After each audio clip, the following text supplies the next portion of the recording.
Hello everyone, welcome back to my channel. इस video में हम लोग डिस्कस करने वाले हैं एग्जाम्पल 17.39। तो देखिए, इसके पहले के जो एग्जाम्पल्स हैं वो मैं ऑलरेडी डिस्कस कर चुकी हूँ। आप लोग प्लेलिस्ट में जाके उन एग्जाम्पल्स को चेकआउट कर सकते हो। तो एग्जाम्पल 17.39 देखिए क्या कहता है। ये कहता है obtained maximum likelihood estimate of theta in F x theta. ये आपको एफ एक्स थीटा का यहाँ पे दिया हुआ है, इसकी वैल्यू एक्स की रेंज दी हुई है based on an independent sample of size N. तो जो आपके सैम्पल हैं वो आपके इंडिपेंडेंटली लिए गए हैं। Explain whether this estimate is sufficient for theta. तो सबसे पहले हमें एम एल ई निकालना है। तो जो एम एल ई आएगा हमारे पास उसको हमें बताना है कि जो हमारा एस्टिमेट आया है वो हमारा सफिशिएंट है थीटा के लिए या नहीं है। तो अब देखिए इस क्वेश्चन को हम लोग किस तरह से कर सकते हैं। अब देखिए यहाँ पे आप लोगों को इसका जो PDF है वो ऑलरेडी गिवन है।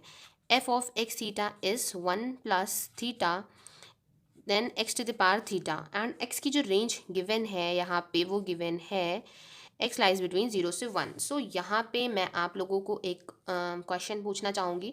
आप लोग क्या मुझे ये बता सकते हो कि ये जो आपको PDF गिवन है ये कौन सा डिस्ट्रीब्यूशन है। तो आपको कमेंट बॉक्स में इस डिस्ट्रीब्यूशन का नाम लिखना है कि कौन सा है। देखिए यहाँ पे अब हम लोगों को एम एल ई फाइंड करना है। एम एल ई फाइंड करने के लिए सबसे पहले तो हम लोग इसका क्या करेंगे, इसका जो हम लोग लाइक्लीहुड फंक्शन है उसको फाइंड करेंगे। दैट मीन्स जो हमारा जॉइंट PDF आप लोग कह सकते हो या जॉइंट डिस्ट्रीब्यूशन कह सकते हो उसको हम लोग फाइंड करेंगे F of x i theta.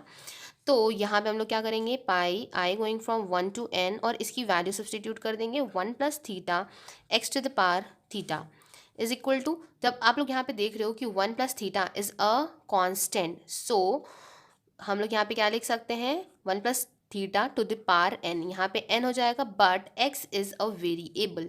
सो यहाँ पे हम लोग इसको क्या लेंगे, pi i going from 1 to n x i to the power यहाँ पे क्या है थीटा है। तो इसको हम लोग इस तरह से ले सकते हैं। अब हम लोग का नेक्स्ट स्टेप क्या होता है MLE निकालने के लिए कि हम लोग इसका लॉग ले लेते हैं। तो इसको हम लोग एल एक्स थीटा या फिर L के फॉर्म में भी लिख सकते हैं। तो जब हम लोग इसका लॉग लेंगे तो यहाँ पे भी इसका लॉग लग जाएगा। ठीक है, मैं यहाँ पे इसको लॉग इस तरह से लगा दे रही हूँ। अब देखिए इसको हम लोग अलग कर लेंगे तो ये हो जाएगा n times log 1 plus theta. Then आपको पता है कि ये दोनों अगर मल्टीप्लिकेशन में तो इसको हम प्लस करके ऐसे करके लिख सकते हैं। तो ये हो जाएगा हमारा थीटा टाइम्स। अब आपको पता है कि जो आपके मल्टीप्लिकेशंस में होते हैं वो आपके समेशंस में ब्रेक हो जाते हैं। अब वो किस तरह से होते हैं तो मैं आपको वो भी बता सकती हूँ यहाँ पे। देखिए तो सबसे पहले अगर हम लोग इस पर लॉग ले रहे हैं तो देखिए ये हमारा टर्म हो जाएगा लॉग। और देखिए पाई का मतलब होता है कि आपका ये इस तरह से लिखा है x1 to the power theta into X to the power theta into up to dot dot dot X N to the power theta के फॉर्म में। देन ये हो जाएगा n times log 1 plus theta plus इसको अब हम लोग किस तरह से लिख सकते हैं, लॉग के फॉर्म में लिखा है और सब कुछ मल्टीप्लाई में है तो आप लोग लिख सकते हो log x1 theta plus log x2 theta plus dot dot dot up to log xn theta.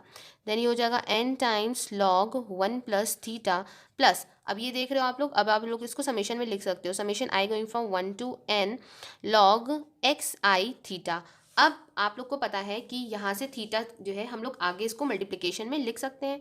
तो ये हो जाएगा log 1 plus theta times summation i going from 1 to n log x i. अब देखिए जिन लोगों को ये पता है बिकॉज ये आपका 11th-12th में पढ़ाया जाता है, तो जिन लोगों को पता है वो लोग डायरेक्टली यहाँ पे ये वैल्यू को सब्सटीट्यूट कर सकते हैं। मैंने जस्ट समझाने के लिए ये 3 स्टेप्स जो है वो इंक्रीज़ कर दिए हैं।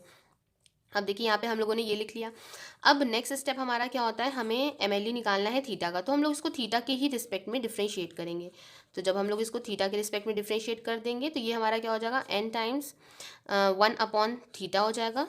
देन इसको जब डिफ्रेंशिएट करेंगे तो ये हो जाएगा प्लस का summation over I log x I. Then इस इक्वेशन को हम लोग करते हैं 0 से इक्वेट। तो जब हम लोग इसको 0 से इक्वेट करेंगे तो यहाँ से देखिए हमारी वैल्यू क्या आ जाएगी, यहाँ से हमारी वैल्यू आ जाएगी n upon 1 plus theta is equals to minus summation over I log x आई।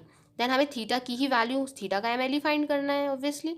तो यहाँ से हम लोग लिख देंगे, ये हो जाएगा minus summation over I log x I is equal to 1 plus theta. तो यहाँ से हमें थीटा की वैल्यू फाइंड करनी है तो ये हो जाएगा minus n upon summation over I log x I -1 is equal to theta cap. तो देखिए ये तो हमारा आ गया MLE, बट क्वेश्चन में हमें लास्ट में पूछा गया था कि examine whether the estimate is sufficient for theta, कि ये एस्टिमेट हमारा थीटा के लिए सफिशिएंट है या नहीं है, हमें ये चीज़ पता करनी है। अब देखिए यहाँ पे आप लोग को एक चीज़ मैं और बता दूँ कि देखिए हम लोगों ने इसको लिखा था किसके फॉर्म में, हम लोगों ने इसको समेशन के फॉर्म में लिखा था, तो हम लोग इसको प्रोडक्ट के फॉर्म में भी लिख सकते हैं जिस तरह से ये यहाँ पे हमारा यहाँ पे लिखा हुआ था। तो देखिए इसको प्रोडक्ट के फॉर्म में अगेन अगर हम लोग कन्वर्ट कर दें तो हम लोग ऑब्वियसली इसको बहुत ईजिली कर सकते हैं। तो मैं यहाँ पे लिख दे रही हूँ theta cap MLE is equal to -n then whole upon log, और इसको कर दें पाई के फॉर्म में, पाई xi देन -1, है ना। हम लोग देखिए इसको इस तरह से लिख सकते हैं। तो हम लोगों ने इसको लिख लिया, ये पाई हमारा i is going from 1 to n जा रहा है। आप लोग इसको यहाँ पे इस तरह से कन्वर्ट करके देख लीजिएगा। तो अब हम लोग को चेक ये करना है कि हमारा जो एस्टिमेट आया है वो हमारा सफिशिएंट है थीटा के लिए या नहीं है। तो सबसे पहले इस इक्वेशन के लिए जो हमारा सफिशिएंट एस्टिमेटर है उसको हम लोग फाइंड करें। किस तरह से फाइंड कर सकते हैं, आपको पता है नीमन फैक्टराइजेशन थ्योरम का यूज़ अगर हम लोग करेंगे तो नीमन फैक्टराइजेशन थ्योरम का यूज़ करते हुए हमें क्या करना होता है, जो भी हमारा लाइक्लीहुड फंक्शन होता है LX थीटा, वो अगर हमारा ब्रेक हो रहा होता है GT comma theta into function of x1 x2 xn, अगर वो इसमें ब्रेक हो रहा है तो हम लोग यहाँ पे क्या कह देते हैं, हम लोग कह देते हैं कि जो हमारा t है वो हमारा क्या हो जाता है, सफिशिएंट स्टैटिस्टिक हो जाता है। आई थिंक यहाँ से नीचे से आप लोग को दिख नहीं रहा था तो मैंने देखिए ये चीज़ ऊपर कर दी है। तो अब देखिए यहाँ पे हम लोग अगर देखें तो देखिए यहाँ पे हम लोगों ने देखा है कि जो हमारा फंक्शन है वो कुछ इस तरह का है। तो यहाँ पे इस तरह का फंक्शन है, तो आप लोग ये देख सकते हो कि यहाँ पे जब हम लोग नेक्स्ट स्टेप पे आए थे, अभी आप लोग यहाँ पे समझ लो लॉग नहीं लगा हुआ है तो मैं इसको ऐसे ही लिख के दिखा रही हूँ, ये आप लोग का फंक्शन था। देन उसके बाद यहाँ पे अगर आप लोग देखोगे 1 + theta to the power n था, then pi i going from 1 to n xi to the power theta. तो यहाँ पे आप लोग देख सकते हो कि ये आपका ऐसा फंक्शन बना है कि जहाँ पे आप लोग देख रहे हो कि यहाँ पे थीटा भी आ रहा है आपका, और स्टैटिस्टिक टी जो है जो कि आपकी सफिशिएंट स्टैटिस्टिक है वो भी आ रहा है, और यहाँ पे आप लोग ले सकते हो कि ये यहाँ पे function of x1 x2 xn यहाँ पे है आपका। तो इस इक्वेशन को एक बार हम लोग सेट कर लेते हैं। देखिए हम लोग इसको सेट कैसे करेंगे, 1 + theta to the power n है। अब आपको पता है इसकी पावर थीटा है, तो हम लोग अगर यहीं पे मल्टीप्लाई एंड डिवाइड कर दें इस सेम इक्वेशन से, तो यहाँ पे थीटा -1 हो जाएगा, थीटा -1, और यहाँ पे एक और जो हमारा फंक्शन है या आप प्रोडक्ट कह सकते हो x1 x2 xn का, वो भी आ जाएगा। ठीक है, आप लोग यहाँ से देख सकते हो ना कि हमने इसको यहाँ से मल्टीप्लाई किया और यहीं से डिवाइड किया, तो डिवाइड वाला तो हम लोगों ने ऊपर ले गए, वहाँ पे थीटा -1 हो गया, एंड मल्टीप्लिकेशन वाला यहाँ पे लिख दिया। तो हमें ये दिख रहा है कि ये हमारा इस फॉर्म का आ गया है, जी टी कॉमा थीटा। तो देखिए ये वाला फंक्शन इतना जो है ये है हमारा G T comma theta, and ये वाला फंक्शन जो है ये है हमारा function of x1 x2 xn। तो ये इस फॉर्म का आ गया। तो यहाँ से हम लोग कह सकते हैं कि जो t is equal to pi i going from 1 to n x i है, ये हमारा क्या है, ये हमारा सफिशिएंट स्टैटिस्टिक है फॉर पैरामीटर थीटा के लिए।